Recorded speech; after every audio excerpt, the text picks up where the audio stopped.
글로벌 리서치 기관인 입소스에서 작년에 세계 26개국을 대상으로 세계인의 종교 의식을 조사했어요. 그 결과에 의하면 신의 존재를 믿는 대한민국 33%, 그런데 다른 나라들의 평균은 66%. 우리나라가 의외로 이 신의 존재를 믿는 거에 대해서 최하위예요. 그런데 반면 명상이나 운세, 무속행위를 경험한 비율은 최고예요. 이 말은 또 다시 말해서 종교적이지는 않지만 영적인 면에 있어서는 관심이 높다라는 것을 보여주는 거예요. 사실 우리는 이 세상을 살아가면서 이 영적인 면에 대해서 갈증을 많이 느낍니다. 그래서 이 갈증을 해결하지 못해요.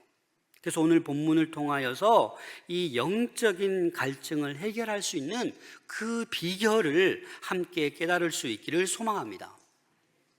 파스칼이 이런 말을 했죠. 인간의 마음의 한 구석에는 빈 공간이 있는데 하나님만이 채울 수 있는 공간이다. 그래서 이 빈 공간은 세상의 물질로도 명예로도 권력으로도 채울 수 없는 그 빈 공간이 있다는 거예요. 이건 누구만이 채울 수 있어요? 하나님만이 채울 수 있는 공간이에요. 그래서 모든 사람은 목마른 거예요. 갈증이 느끼는 거예요. 재산을 엄청 쌓아 놓아도 좋은 곳에서 안락하게 편안하게 살아도 다 갈증이 있는 거예요. 사람은 단순히 물만 마시며 살아갈 수 없는 것처럼 영혼의 갈증이 채워지지 않고서는 만족할 수 있는 삶을 살아갈 수 없습니다. 그래서 오늘 요한복음 7장에서 이렇게 주님께서 말씀하시는데 37절 말씀 함께 읽겠습니다. 시작. 명절 끝날 곧 큰 날에 예수께서 서서 외쳐 이르시되 누구든지 목마르거든 내게로 와서 마시라. 여러분, 명절 끝날, 이 명절이 무슨 명절이겠어요? 요한복음 7장부터 이렇게 읽어보면 계속 초막절이 언급돼요. 다시 말해서 이 본문은 이 초막절의 끝날, 그걸 큰 날이라고 해요. 여러분, 초막절이 뭡니까? 유대인의 3대 절기 가운데 하나예요. 유월절, 칠칠절, 초막절. 이 초막절을 장막절이라고도 합니다. 그래서 이스라엘 백성들이 이 출애굽에서 광야 생활할 때 뭘 이렇게 이동하면서 쳐요? 초막을 짓고 살았잖아요. 그래서 그 광야 생활을 할 때 하나님께서 물이 필요하면 반석에서 물이 나오게 하시고 그 은혜에 감사하며 이 초막절 절기를 지킨 거예요. 그런데 이 초막절에는 첫째 날부터 7일 동안은 매일매일 제사장이 실로암 연못에 가서 금으로 만든 이 항아리에 물을 담아다가 물을 가지고 또 와서 어디에요? 제단에다 부었어요. 매일매일. 왜 그렇습니까? 그 이스라엘의 그 광야 생활을 기억하면서 감사하는 거예요. 그래서 매일매일 물을 떠다가 이 제단에 부었어요. 그런데 그 명절 끝날, 큰 날, 며칠째예요? 8일째는 그 의식을 하지 않아요. 의식을 하지 않고 드디어 예수님께서 서서 외쳐 이르는 거예요. 여러분, 그 당시 예루살렘에 명절이 되면 사람이 많이 모여요, 적게 모여요? 엄청 많이 모이죠. 그런 무리들을 앞에 두고 예수님께서 외친 거예요. 뭐라고 외쳤어요? 누구든지 목마르거든 내게 와서 마시라 라고 얘기하는 거예요. 그래서 이제 성전에 물을 제단에 붓는 그것은 이 하나님의 은혜의 물줄기를 상징하는데 그 의식을 이제 멈추고 친히 말씀하는 거예요. 친히 내가 너희에게, 목마른 너희에게 물을 주겠다라는 거예요.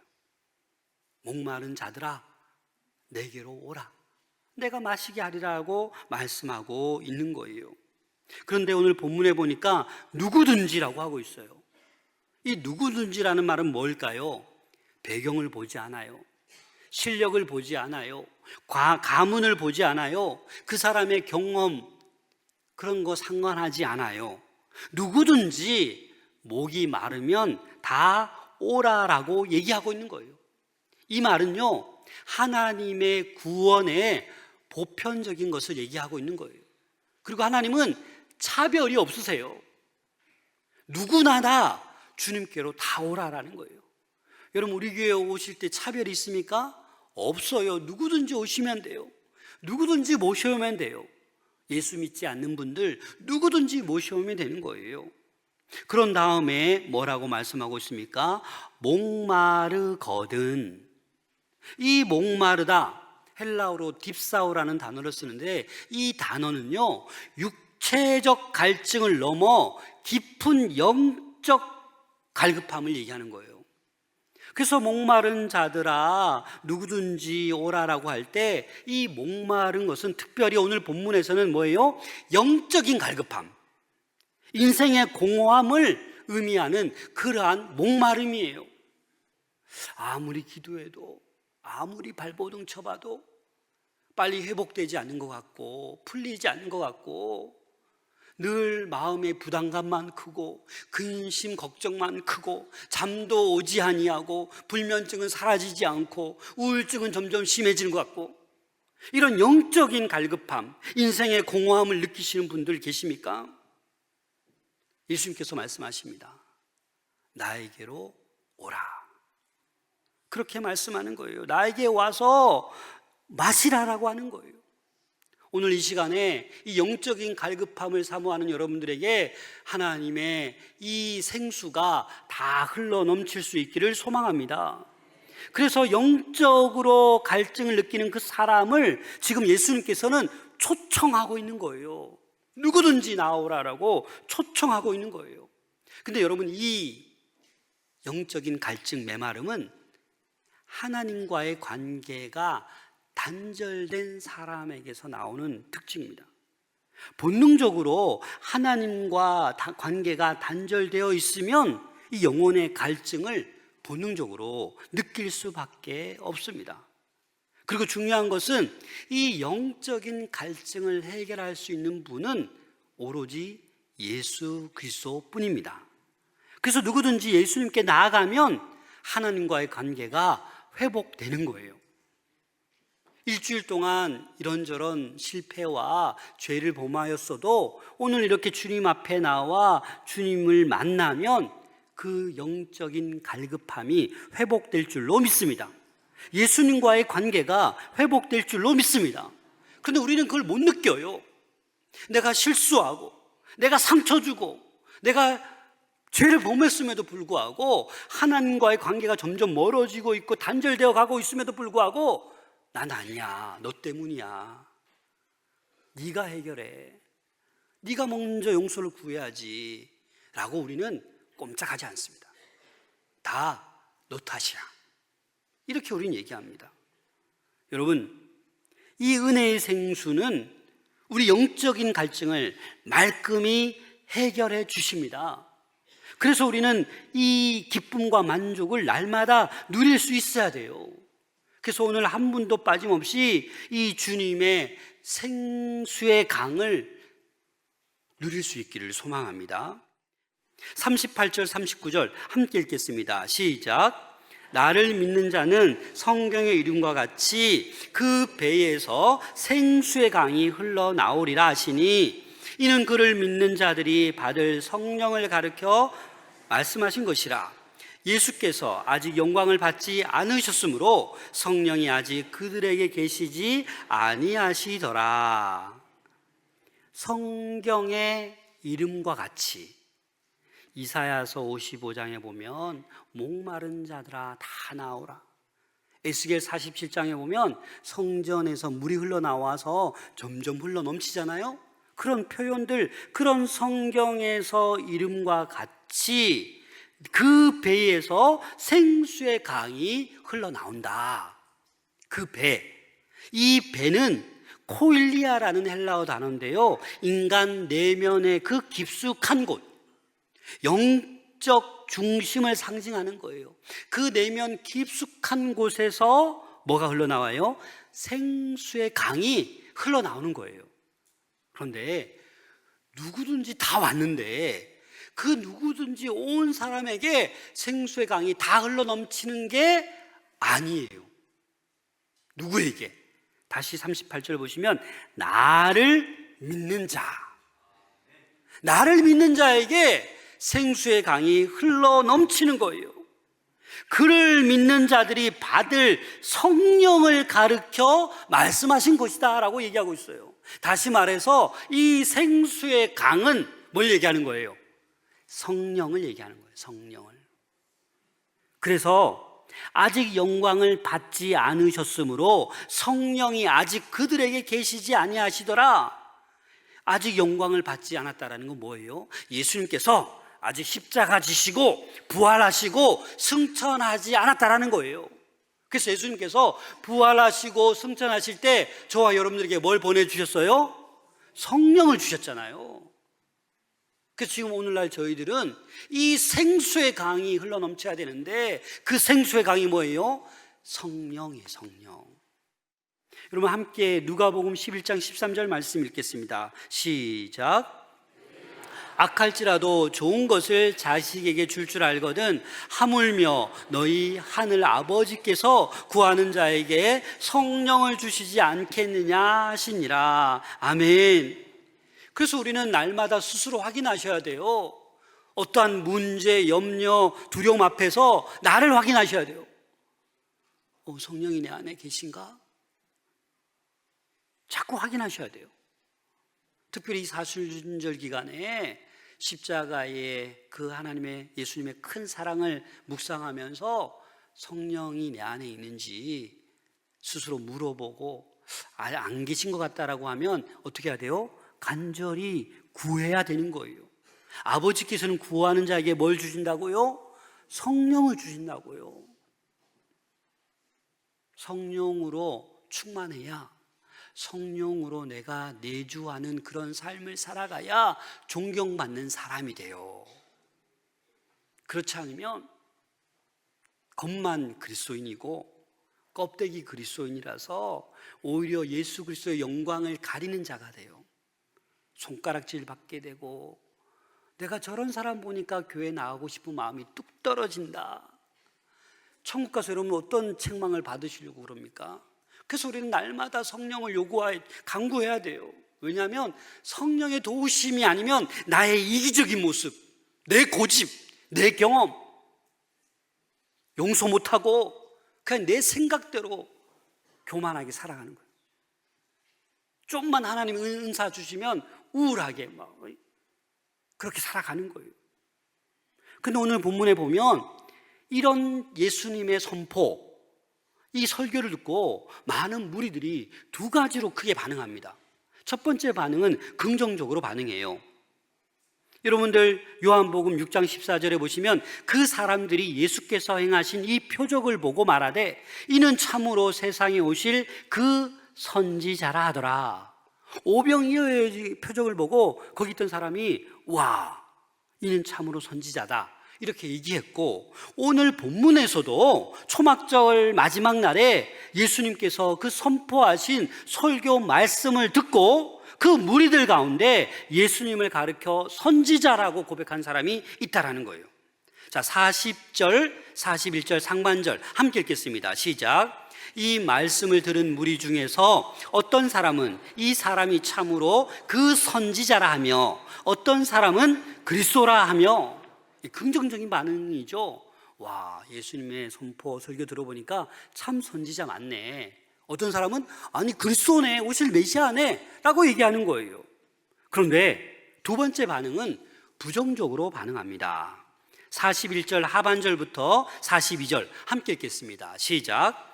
어떤 이들은 그리스도가 어찌 갈릴리에서 나오겠느냐, 성경에 이르기를 그리스도는 다윗의 씨로 또 다윗이 살던 마을 베들레헴에서 나오리라 하지 아니하였느냐 하며, 뭘 가지고 얘기해요? 지금 예수님의 출신지를 가지고 문제 삼는 이들이에요. 예수님이 갈릴리 출신이지 않냐? 그러면 아닌 거 아니냐? 베들레헴 출신이어야 되지. 그렇기 때문에 이 예수님은 그리스도일 리가 없다라고 주장하는 거예요. 갈릴리에서 무슨 선한 것이 나오겠냐라고 아주 그냥 조롱하듯이 그렇게 얘기하는 거예요. 그런데 여러분, 놀라운 사실은 예수님이 어디서 태어나셨어요? 베들레헴에서 태어났어요. 마태복음 2장 1절 함께 읽겠습니다. 시작.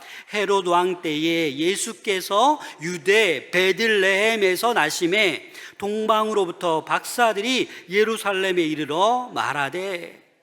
다시 말해서 이 무리들을, 또 그 대제사장 바리새인들은 무지한 거예요. 예수님께서 베들레헴에서 태어나셨음에도 불구하고 그들은 모르는 거예요. 무지한 거예요.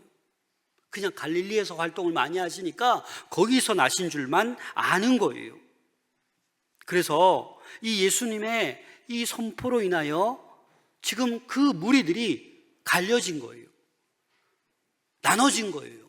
그래서 이들이 큰 논쟁을 하기 시작합니다. 43절 44절 함께 읽겠습니다. 시작. 예수로 말미암아 무리 중에서 쟁론이 되니 그 중에는 그를 잡고자 하는 자도 있으나 손을 대는 자가 없었더라. 큰 논쟁, 쟁론이 발생하는, 분열되는 거예요. 혼란스러운 거예요. 그래서 부정적인 반응을 보인 사람은 예수님을 잡고자 하는 거예요. 그런데 이제 이 잡고자 하는 이 말씀이 바로 45절 46절에 나옵니다. 함께 읽겠습니다. 시작. 아랫사람들이 대제사장들과 바리새인들에게로 오니 그들이 묻되 어찌하여 잡아오지 아니하였느냐. 아랫사람들이 대답하되 그 사람이 말하는 것처럼 말한 사람은 이때까지 없었나이다. 무시하고 거절하고 외면하던 그 바리새인들이 예수님을 막 잡으려고 했잖아요. 그래서 그 이제 경비병들이 돌아오자 왜 잡아오지 않았냐라는 거예요. 그러자 이 경비병들이 이렇게 말합니다. 그 사람이 말하는 것처럼 말한 사람은 이때까지 듣도 보도 못했습니다. 이 말이 뭐예요? 이 경비병들이 예수님의 그 선포되는 말씀을 보고 어느 정도 어떻게 된 거예요? 영향을 받았다라는 거예요. 붙잡을 수가 없는 거예요. 그 말씀의 권위, 깊은 그 생명력 있는 그 말씀에 감동을 받은 거예요. 그래서 어떻게 할 수 없었다라는 거예요. 예수님이 말하는 것처럼 그렇게 말하는 사람을 내가 처음 봤다라는 거죠. 이 대목에서 저는 참 부러웠어요. 오늘날 한국교회의 모든 목사님들이 예수님처럼 설교했으면 이 나라가 지금 이렇게 됐을까? 그래서 여러분들은요, 모든 목사님들 말씀 잘 전할 수 있도록 예수님처럼 설교할 수 있도록 기도하셔야 돼요. 할렐루야. 그렇잖아요. 그래야 한국교회가 살아나죠. 47절 48절 함께 읽겠습니다. 시작. 바리새인들이 대답하되 너희도 미혹되었느냐? 당국자들이나 바리새인 중에 그를 믿는 자가 있느냐? 그 바리새인들이 야, 너희들도 미혹되었냐? 지금 뭐 하는 거예요? 또 지금 조롱 섞인 얘기를 하는 거예요. 너희들도 지금 그 갈릴리 사람들처럼 되는 거냐? 라고 조롱하는 거예요. 여러분, 이 바리새인들은요, 스스로 하나님을 제일 잘 안다고 생각하는 사람들이에요. 그러나 정작 예수 그리스도가 하나님의 아들, 베들레헴에서 나신 걸 모르고 있잖아요. 성경적인 지식은 많았지만 그 지식이 오히려 교만으로 변질된 거예요. 오히려 진리를 거부하는 무리가 된 거예요. 그러면서 군중들을 무시하고 경멸합니다. 49절 함께 읽겠습니다. 시작. 율법을 알지 못하는 이 무리는 저주를 받은 자로다. 자기들은 율법을 잘 아는데 이 무리들은 율법을 몰라서 저렇다라는 거예요. 이게 얼마나 어리석은 겁니까? 율법을 안다라고 우월감의 근거를 지금 얘기하는 거예요. 여러분, 이 종교적 엘리트주의 참 무서운 거예요. 교회에서도 그런 것들이 발생할 수 있어요. 나는 엘리트다. 나는 신앙생활 오래 했다. 나는 성경 많이 안다. 나는 기도 제일 많이 한다. 이게 무서운 거예요. 종교적인 엘리트가 되는 거예요. 많이 하면 좋죠. 그러면 아는 만큼 겸손하고 주변의 사람들을 살려야 되죠. 근데 종교적 엘리트는 뭐예요? 너 똑바로 안 해? 너 그럼 되겠어? 라고 뭐라고 하는 거예요. 우월감에 휩쓸려가지고 다른 사람을 이해하지 못해요. 품어주고 격려해주고 이렇게 세워줘야 되는데 그렇게 하지 않는 거예요. 이런 상황에 보세요. 바리새인들이 없다고 했잖아요. 그죠? 바리새인들 중에 믿는 자가 있냐라고 했는데 기가 막히게 거기에 누가 있었어요? 니고데모가 있었어요. 51절 말씀 함께 읽겠습니다. 시작. 우리 율법은 사람의 말을 듣고 그 행한 것을 알기 전에 심판하느냐. 이 니고데모는 바리새인이에요. 또 지도자였어요. 요한복음 3장 1절입니다. 그런데 바리새인 중에 니고데모라 하는 사람이 있으니 유대인의 뭐라? 지도자다. 근데 이 니고데모는 이전에 예수님 만났잖아요. 그래서 듣다 못해 이 말을 얘기하는 거예요. 아니 여러분들 율법의 절차를 어기고 그렇게 하면 되느냐라는 거예요. 당사자의 말을 들어보고 제대로 알기 전에 판단하는 것은 율법에 어긋난 거 아니냐라는 거예요. 그렇게 똑똑하고 율법을 많이 알고 있는 그 대제사장들 바리새인들이 지금 뭘 하고 있는 거예요? 율법의 절차를 따지지 않고 무조건 이렇게 하고 있는 것을 보고 니고데모가 잘못된 거 아닙니까? 라고 지금 얘기하고 있는 거예요. 52절 말씀 함께 읽겠습니다. 시작. 그들이 대답하여 이르되 너도 갈릴리에서 왔느냐? 찾아보라. 갈릴리에서는 선지자가 나지 못하느니라 하였더라. 또 니고데모에게도 조롱하는 거예요. 이 갈릴리라는 것은 우리말로 말하면 시골뜨기, 촌뜨기라는 거거든요. 야, 너도 그 촌뜨기 출신이냐? 너 바리새인 아니냐? 그렇게 또 뭐 하는 거예요? 조롱하고 있는 거예요. 아니 바리새인들이 니고데모가 이렇게 얘기하면 논리적으로 반박 못하니까 오히려 조롱하고 있는 거예요. 여러분, 권위주의에 빠질수록 남의 충고를 수용하지 못합니다. 성도는 모든 충고에 귀가 열려 있어야 합니다. 그래서 어떤 잘못도 정직하게 인정하고 자신을 돌아볼 수 있어야 되는 거예요. 그래서 오늘 본문에 가만히 보면 그 배에서 생수의 강이 어떻게 나온다? 흘러나온다라는 건 뭐예요, 여러분? 그 안에 갇혀져 있는 게 아니라고요. 이 컵에 물이 흘러 넘치지 않잖아요.